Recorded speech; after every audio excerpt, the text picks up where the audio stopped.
On this week's Pros Bros podcast, Eddie and I discuss the Starz program, Ash vs. Evil Dead, and ponder important life questions like which fictional universes are connected, and is Super Drag Sucked Out a good song? Oh, and I'm Jeff, reminding you that there are spoilers ahead. Do you want to go into a little backstory about the movies before we go into the show? Sure. So, Sam Raimi started out doing a horror movie because it's really easy, cheap, easy way to make a movie. It's called Within the Woods. So that was like their student film, or the first film they did. Super 8. Yeah. And it's essentially the exact same story as The Evil Dead, except for in that one, Ash is the one that turns evil and kills everybody. And I don't think his name's Ash.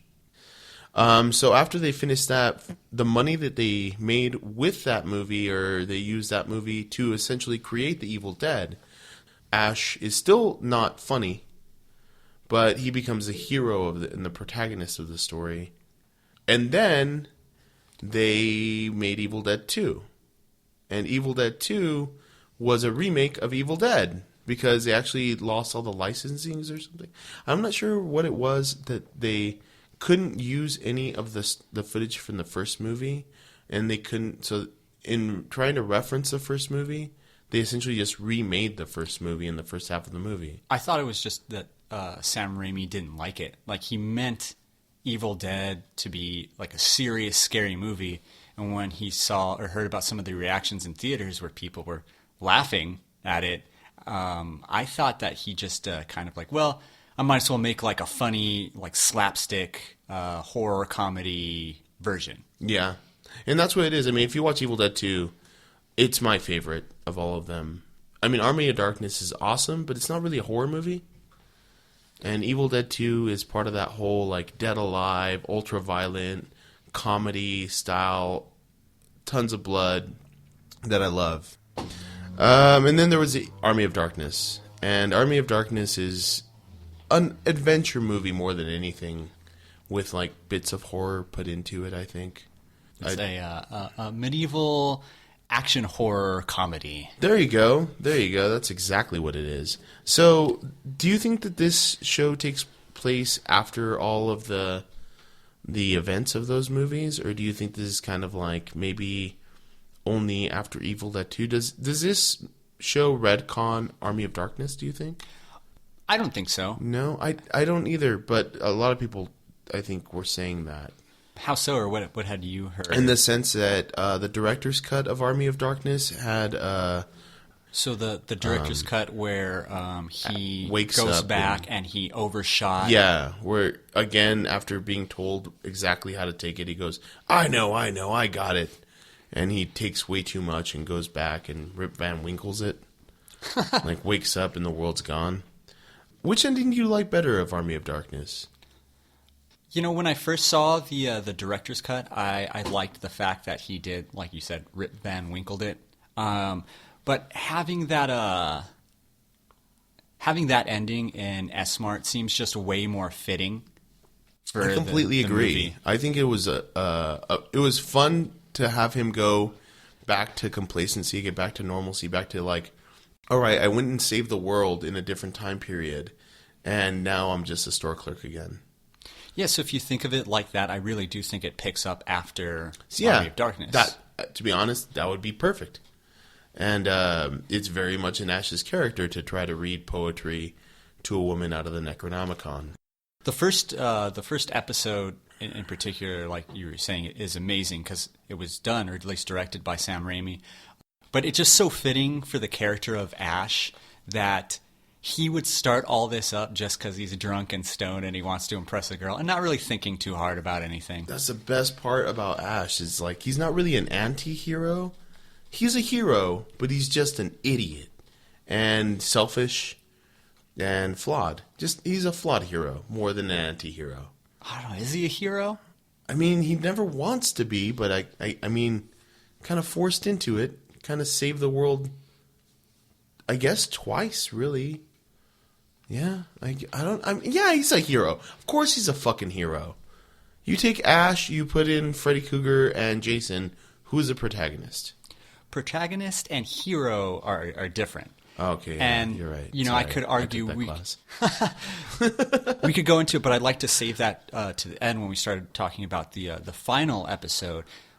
It just kind of reminds me when you start talking about heroes, and you're like, do villains exist on their own, or do they exist in response to these heroes, or these so-called heroes and their actions? That's some Batman Joker shit, man. Yeah. Yeah, Jesus. That'll make me think this early in the morning. The first time we've ever done it when the sun's up. It's not in the morning either. This is my morning, man. I went to sleep at 5.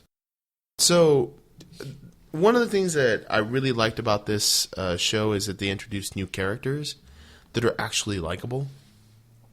The characters of Pablo and Kelly. I like the fact that he has kind of like this relationship with them in the sense that they're kind of his sidekicks, but at the same time, they're the only ones thinking straight. It's kind of like a Don Quixote kind of thing going on with them. Well, Pablo's, to me, definitely seems like the sidekick. Kelly, not so much. Kelly's kind of a badass, right? Yeah. Like after she gets, and I think that it really does set a precedent in this show and in this series. It seems like confidence and just like a all-out, no-hold-barred, fuck you to Deadites is what's going to keep you alive. Like everybody in the show that comes in that's not really, fuck you, middle fingers up in the air, Well, it's strong, always dies. Yeah, it's the people. strong-willed. Yeah. Like throughout this world, the people who seem to die the fastest are the people who give in, who it starts to Second affect guess them. themselves. Yeah, like they're in the cabin, they start to see things, they start believing it, and that's how you die. Like if you don't believe it, it doesn't have power over you. Kind of speaking on that, I want to kind of sidetrack because my favorite thing about the Evil Dead series in general is you can apply it to everything, and it's been applied to everything. Like, do you know that the Kandorian dagger was in Jason Goes to Hell? And that there was a Freddy Krueger Club over the door in the Evil Dead Part 1? I didn't know that. And at the end of Jason Goes to Hell, they kill him with the Kandorian dagger, and they were going to try to explain that Jason came back to life because his mom read from the Necronomicon and brought him back. But is that a thing that the Evil Dead did, or is No, that that's like a an fan H.P. fiction. Lovecraft thing? Okay, yeah, that's an H.P. Lovecraft, 'Cause but the Evil Dead definitely grabbed his ideas and ran with them. I guess you can apply H.P. Lovecraft to absolutely everything nowadays. Because I don't know about the dagger. That may have come from him or may The not. Kandorian dagger, I think, is an Evil Dead thing. Okay. The Necronomicon is an H.P. Lovecraft thing. However, the Necronomicon used in the Evil Dead, I think, is different from the one used to call Cthulhu. I think the Necronomicon now for the Evil Dead has been created for the Evil Dead. I wanted to get back to talking about the characters a little bit. The character of Ash now seems like the type of dude who peaked at that Army of Darkness, Evil Dead 2 movie, and now he just kind of comes across as this sleazebag. It seems to me like, oh yeah, of course he would just be living in a trailer. Of course he would just still be working at I was going to say S-Mart, but I guess they couldn't use the rights to S-Mart. He's working at any other sort of Walmart or whatever you want to call it. Almost like a football player that had its glory days and is now living out the rest of his life thinking back to how badass he used to be. And he's a sleazebag, right? But he's still charming. He ends up hooking up with that girl in the bathroom. Did you like that? Did that feel like authentic Ash to you? Authentic Ash in the sense that it kind of continues the story, and I do think that, that would be where he would end up. I think that they had to fill in, number one, 10 to 15 years. So you're happy when you saw him and you're okay, because that's what I felt when watching the first episode for the first time. I was kind of hesitant. I was like, well, I really like this. I don't want to go in liking it just for the sake of I've liked all the other movies, which people do. I do. It's like, oh, I like this so much. I can't tell you that it's bad. It's not the fact that there's a new Evil Dead. It's the fact that there's a new Evil Dead that follows the kind of spiritual succession of the Evil Dead. It really does, encapsulate everything that the Evil Dead is supposed to have in it. Lots of gore, Ash. That's one of the main things. Like the remake that came out, the biggest problem was he didn't have Ash in it. That's why that movie wasn't The Evil Dead. It was a fun horror movie, and I really enjoyed it. And they really made me squirm. But it didn't have Ash.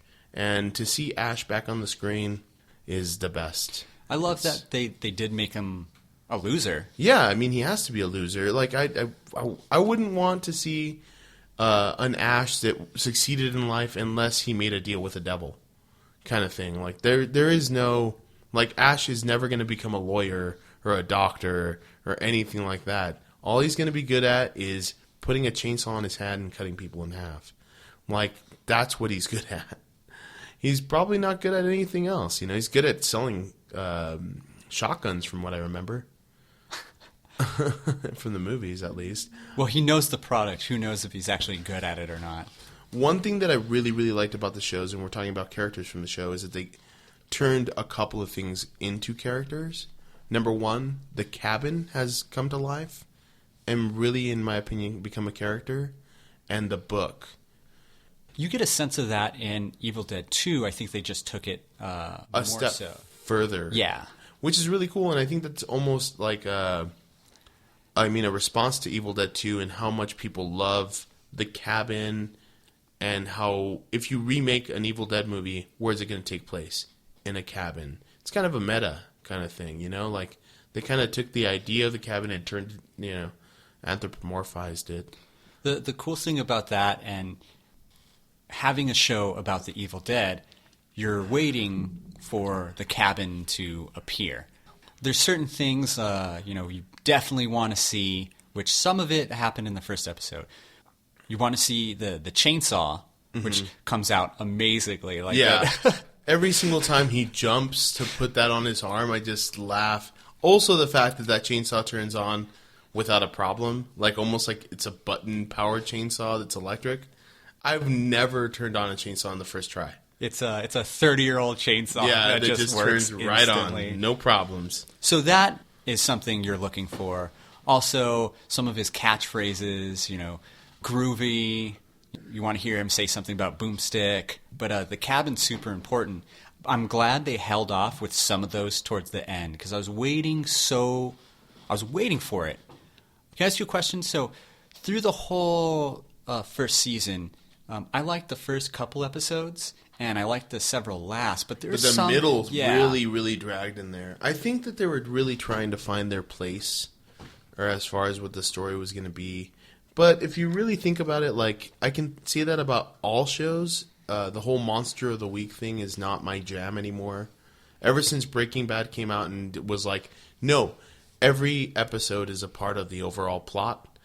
I kind of can't go back. Breaking Bad fucked up so much shit. Yeah, they really. Why you got to be so good? Set the bar really high.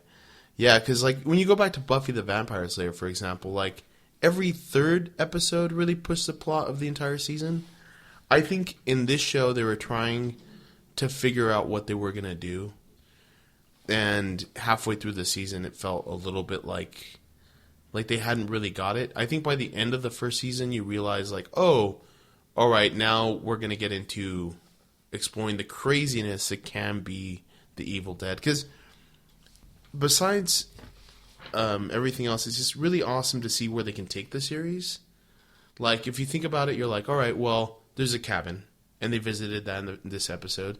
But with the Necronomicon and the Kandorian Dagger, now you can essentially bring back... They brought back Evil Ash. You can go into the future. You can go into the past. You can like revisit every single part of the whole series and create new ones. So I'm excited to see where they take it. And I'm also excited to see Hell on Earth. We've seen the Army of Darkness rise, but in medieval times, I'd like to see the Army of Darkness rise in our current time. That'd be fun to watch, you know? So you brought up the ending. Do you want to jump to the ending? Yeah, if you want to. So this was my thing with the ending and whether or not Ash is a hero. Because at the end, he makes that pact with Ruby, and it's clearly a selfish thing to do. He's doing it because he wants his friends to be around. He wants to go to, where was it, Jacksonville? Jacksonville. Yeah, I was like, why the fuck Jacksonville? I was thinking Tampa. Obviously, Jacksonville. It's Ash. So it's clearly selfish, and he's kind of damning the human race because of it. Mm-hmm. To me, that's not heroic. I agree with you, but this is definitely not the end of the story. And all heroes have trials and tribulations where they decide to maybe go astray and then come back and save the world because they are eventually forced into heroism or herodom or Is whatever. he a hero because I've always thought he's a hero because he happens to save the world? I think he's chosen, not man. Because you could see it that way. I think he just definitely falls into it. And if he's chosen, is that destiny? Does he have anything to do with that? I mean, now you're talking about like fucking goblins and unicorns and shit. I don't know, man. Maybe. Goblins and unicorns? I'm talking about free will and destiny. Yeah. I don't know why when I think about the Bible, I think about goblins and unicorns. Yeah, I don't know. Like predestination, do we have free will kind of thing? Those are all coming into it. Like, does Ash have a choice in the matter, or does he have to save the world? Like, also, is a book a part of him? It made me think a couple of times, like when they take the mask off, or not the mask, but the cover of the book off. I'm like, does that cover of the book have anything to do with the personality of the book? Is that a character? Like, and if it is it a relative of Ash? Can you actually like maybe make a lineage of Ash and why he's in like this hero position? That would tie everything together. Yeah, I always they assumed, could do that. You know, in the future they could give him kind of like a way to become like a part of the story that was like unintentional. That he just went to this cabin and everything, but the truth is that he was meant to go to that cabin. Would you like that better? No, I don't really know. If it was well written, if it's done well, I'll like any storyline. For example, Batman versus Superman. I keep on bringing that up. It's just a really good example of bad writing. If somebody had gone in there and written that well, it would have been a good movie. But because they went in there and really botched up the writing, it was a bad movie. So you can take any storyline and I honestly think make it good, but you have to really care about it. And that's why I'm glad that nobody made an Evil Dead besides a remake in a long time, because it felt like their heart wasn't in it. And now that they're doing this show, it felt like they were all ready to go back to it, to revisit it, and that's why it's good. All right, let's go back to the character of Ruby. So Xena. Lucy Lawless. Lucy Lawless, man. Do you like that character? I kind of figured she was going to be evil. Somebody was going to be evil. Yeah. This mysterious character, it's like, oh, it's convenient that she was the sister of the original people in the cabin. She plays that character so well. Yeah, I agree. I think we don't learn a lot about it. It's just kind of like this twist, like, oh, she's evil. Can I ask you a question? Sure. Do you think that she was evil before the fire, or do you think that the fire killed her and she returned as an evil one? I was thinking that she was never actually Ruby, the person she said she was. I think that originally, my take on it, she was always the evil demon, evil one, and that was just her cover story. I disagree with you on that. The reason why is because if she was evil all along, then why hasn't she tried to find Ash before this? He's not actually that hard to find. She's got to be drawn to the book. She's had the hand for a while. Well, he read the book, and I was thinking that like a homing beacon for evil. I could see it that way too. I like the fact that they brought back the Kandorian dagger too. It wasn't Army of Darkness. I thought it was in, but I'm trying to. I'm pretty sure it's not in Army of Darkness. It's only in Evil Dead and Evil Dead 2. And Jason Goes to Hell. Which I thought would be really cool if they explained all those movies as like the Necronomicon is the reason why all of those guys came back to life. Freddy Krueger, Jason, Pinhead. Make the cube from Hellraiser just another tool from the Necronomicon. I would feel like that would do an injustice to the Evil Dead, because I know you're a huge Friday the 13th fan, but I think like some of those movies, they don't explain a lot, and if you use that as an overall story, it's...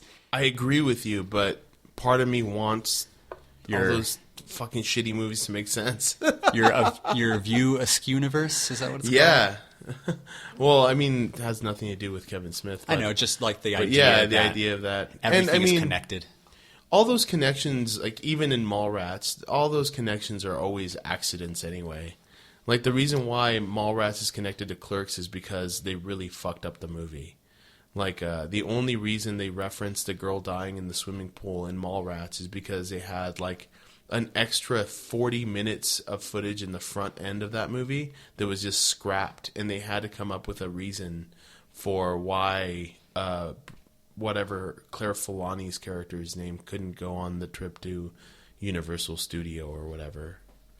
It's just really, really fun, I think, to go back and kind of create Mythologies. a universe. Yeah, mythologies for things that don't. And the Friday the 13th movies, honestly, I mean, if you look at the history of that movie, the poster of the movie came out before they had a script. Like, they came out with a poster that just had Friday the 13th, the scariest movie ever made. And then they wrote the script. I don't know. I kind of love that. I do too. I have the best idea. Before we put up this podcast, we have a poster that says the best podcast ever made. Yeah. And then just fucking viral the fuck out of that. And then maybe then make our shitty podcast. Yeah. And people will be very underwhelmed. Going back to a comment you made when we were watching it about the rewatchability of the show, was that just in the last episode, or do you think this series has... I think the first episode has a lot of rewatchability factor. It's the best. It's obviously the best episode of the entire season.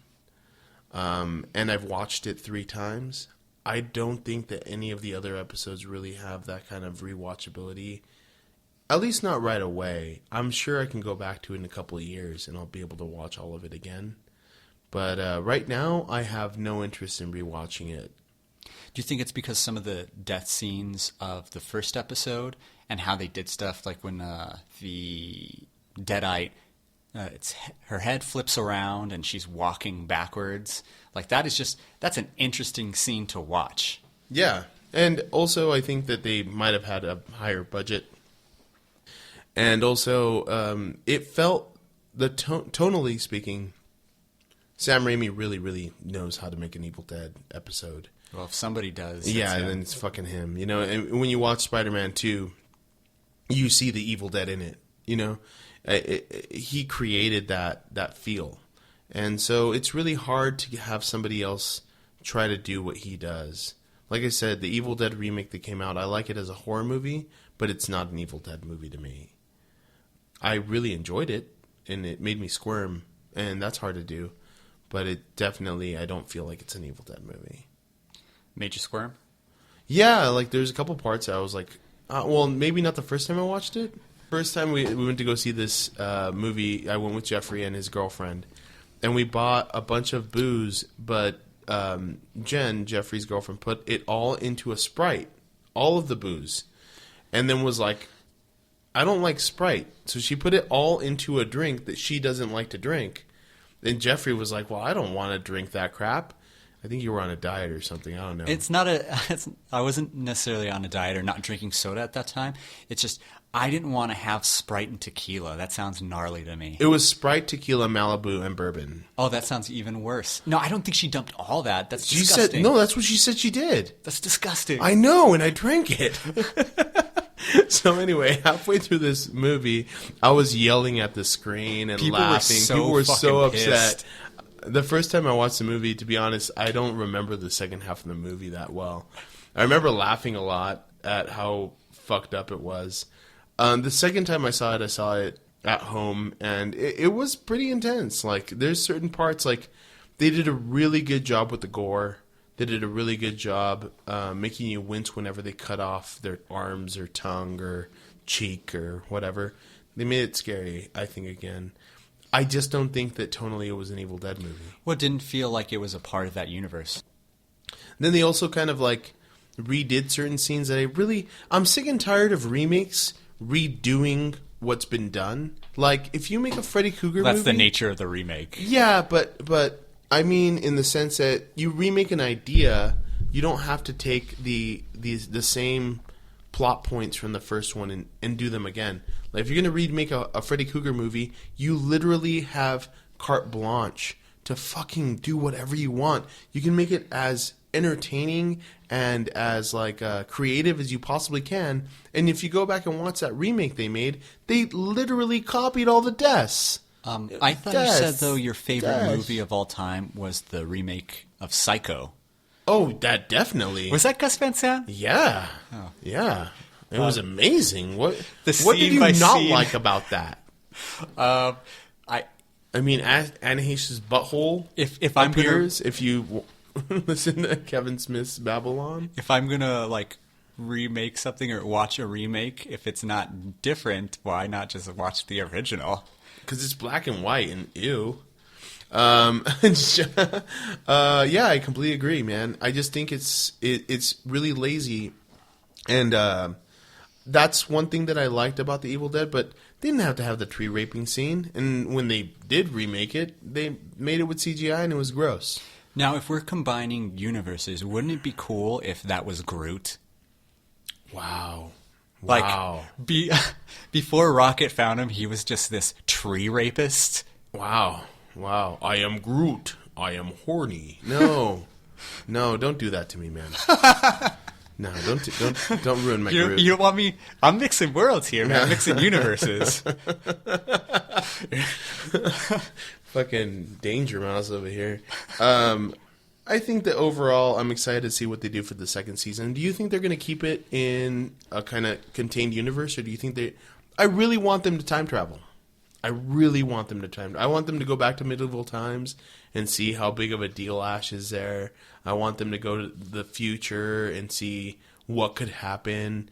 Like, I honestly think that that's what they're...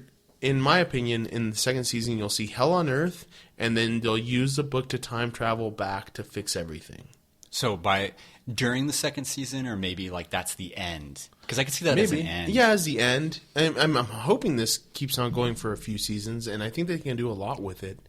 Did you see any influence from Supernatural in this show? Yeah, I thought about that several times. Yeah, right? Any show that has demons in it nowadays. Yeah, I wanna answer that question and talk about Ash versus the Evil Dead in the new landscape where we get to see these sci-fi horror shows. So obviously the first thing, even watching this episode, I noticed, like, as soon as, like, it's such a stupid thing, but as soon as, like, a demon's eyes turns completely black, I'm like, Supernatural! Yeah, 100%. And all demon shows do it, because it looks cool. I mean, how else do you tell somebody's a demon? Yeah, I guess the little horns. Maybe they grow a tail. Yeah, so the landscape of where we are now with, you know, Supernatural, obviously Buffy, Angel back in the day, but Lucifer. we have True Blood. Shit, how many other fucking shows are there? Almost Human. It's Penny Dreadful. Yeah, how do you think this fits in? Is it another one? Does it do something different? It's weird because it's almost like the snake eating its own tail. Like, all of those shows we just mentioned were definitely influenced by The Evil Dead. And now The Evil Dead's coming out, and it seems to have been influenced by those shows. I like the tone that it has more than those shows. It doesn't take itself as seriously as those shows, and that's nice because after 10 seasons of Supernatural, it starts becoming a little fucking annoying that these guys are just like, I love you, man, you're my brother. It's like, I love you too, you're my brother too. We're such brothers, man. I got your back, bro. He's like, I got your back, bro. All right, put that AC/DC song in over and over for 10 seasons. Like, at one point they had to like stop and make fun of themselves, and they did with a couple of episodes where they go meta.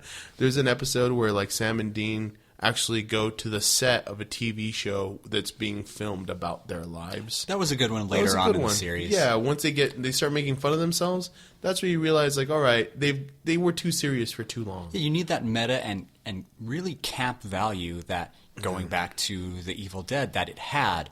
Well, the second one was campy. The first one, it was supposed to be scary, but you know what? I think the first one, the reason why it stopped being scary, I honestly think it was just the gag with the deer on the wall that really set the tone for the entire series after that. That deer on the wall going like looks so fake and looks so cheesy that it really like inspired, I think, all of part 2. How did that deer? I don't know. Like that. Yeah, it's good. It's good. I love you, dear. You're my brother. I'm going to save you. They're going to do a Deer from the Evil Dead Supernatural spinoff. I'm going to get you out of hell. I'm not leaving you in there. All right, this time it's purgatory. I'm not leaving you in there. All right, this time it's heaven. I'm not leaving you in there. Nah, fuck that show. What do you think that this show has in common with Seinfeld? Seinfeld? The landscape of TV. I really think that it's probably one of the better demon shows out right now. I think that because of the fact that in the landscape, as you said, and everything kind of copying Supernatural, it's getting really, really boring. Like, for example, Lucifer and Constantine came out last year. Constantine didn't make it, and I don't think Lucifer is going to make it, because they've turned these demon dramas into, like, cop procedurals. Like, they've made it the same thing every week, where it's like, there's a monster, we don't know what the monster is, we decide to capture the monster, we capture the wrong monster, or do the wrong thing, then we capture the monster, end of episode, next episode, exact same formula. See, but they're both on the first season runs, correct? I haven't seen either of those shows. They're both garbage. But they're both... Constantine made it one season and died. Okay. And now he's kind of like going into The Flash and Supergirl, like just as a character. What is it about these shows that it's... you talk about it finding its own voice. Like, look at, Buffy first season, Angel, Supernatural, which you were shitting on a bit, but like it was solid 5 seasons. Like 2 through 5 or 6, I don't remember. Were incredible. Yeah, it was 5. At the end of 5, Eric Kripke left the show. So, is it something that you think if they would have gotten more time, they'll change, or do you think now it's like, oh, people like zombies, demons, and they honestly also like... It really depends on what channel it's on. Well, let me ask, are they just kind of like putting like a Law and Order and like demons together? Or because I really have not seen it. I've seen... By procedural, what I mean is, well, number one, in Lucifer, yes, they are literally doing that. The show is about the devil taking a break from hell to come up, meets a girl that's a cop, and starts solving crimes with her. So literally, it's Law and Order with Satan. All right, so there's that one. And then for Constantine, it was just like what I guess what I meant by procedural. It just meant very formulaic. Okay. They become Monster of the Week. They found the formula and they're just making it and replicating it. And that's what they do with movies too. All right, you didn't. I think I posed a question to you. What's your favorite Evil Dead story or movie or? I would definitely say 2. Yeah, 2, right? Why? Yeah. Why is 2 so great? Why does 2 resonate with us so much more than 1? Or, well, Army of Darkness wouldn't happen without 2, so. 1 I do enjoy, but it's not campy. It's unintentionally campy, I guess I should say. 2, there's a lot more gags. Of course, chainsaw arm. There's nothing beats it. 3 or Army of Darkness feels more like an action movie to me. I agree. And it does have a lot more one-liners, which is hilarious. But if I'm going to pick one to see or even pick one to recommend out of all 3 movies and the show, I would say start with 2. Can I tell you where I started? Huh. That tree grape scene. I was at my friend's house in 5th grade, and he goes, "You want to see something really fucked up?" And I was like, "Yeah, sure, of course I do. I'm 5th grade." And so he forwarded the movie and showed me the tree rape scene, and that fucking scared me a lot. And also was really weird because I hadn't gone through puberty, I don't think, at that point.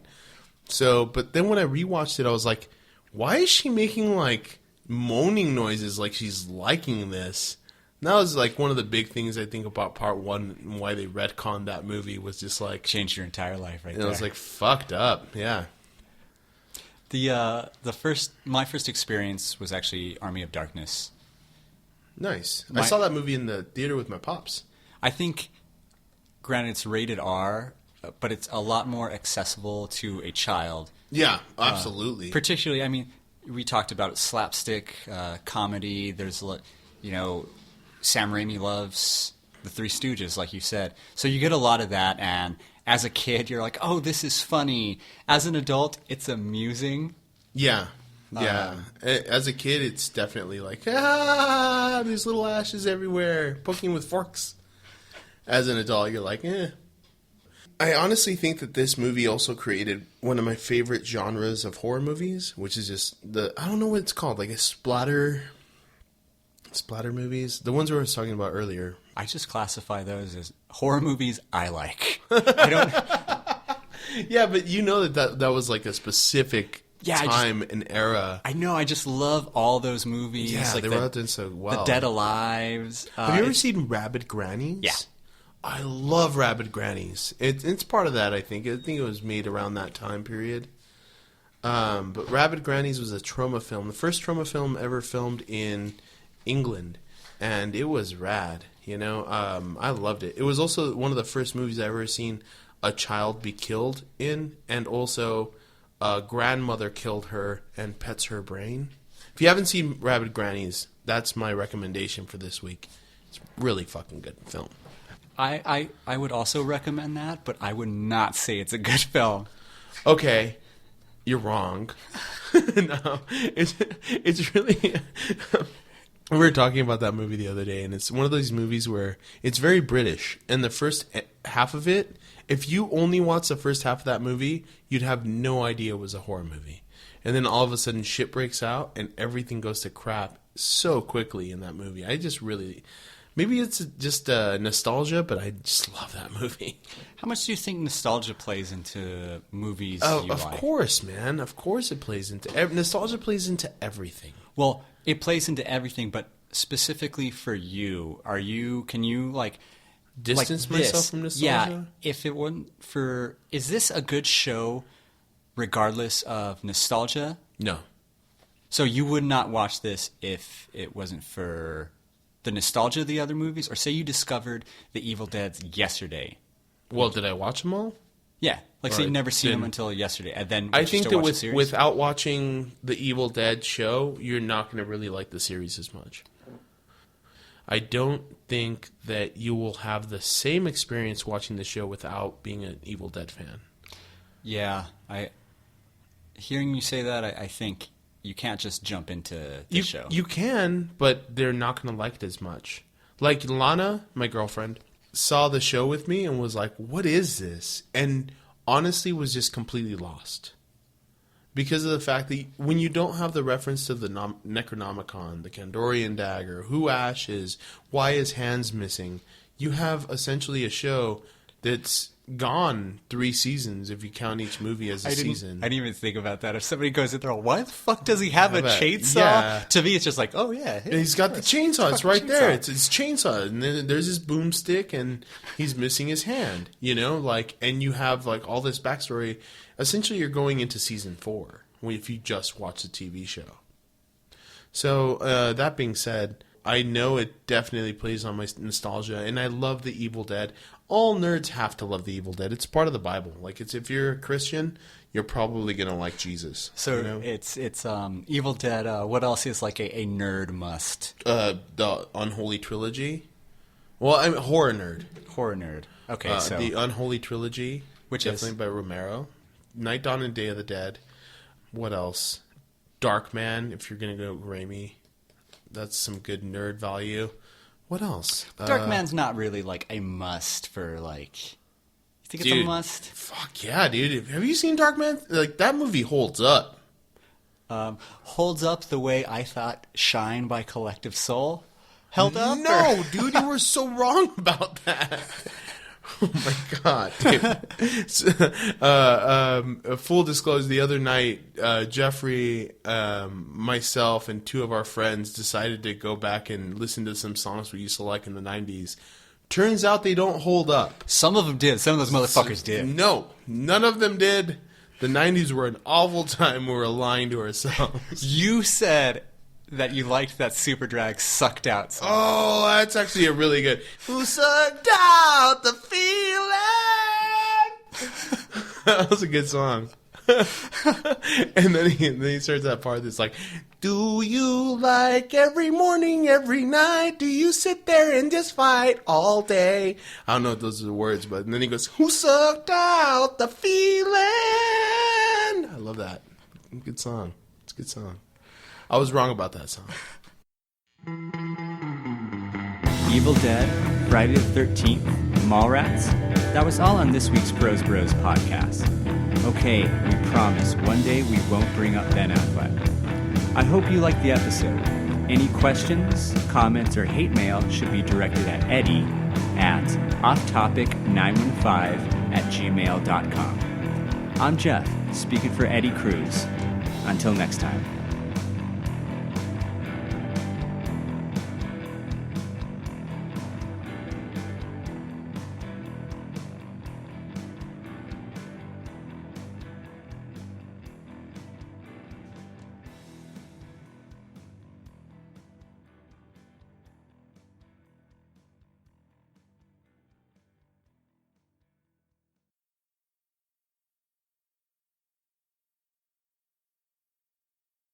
Thank y'all for listening, if you did.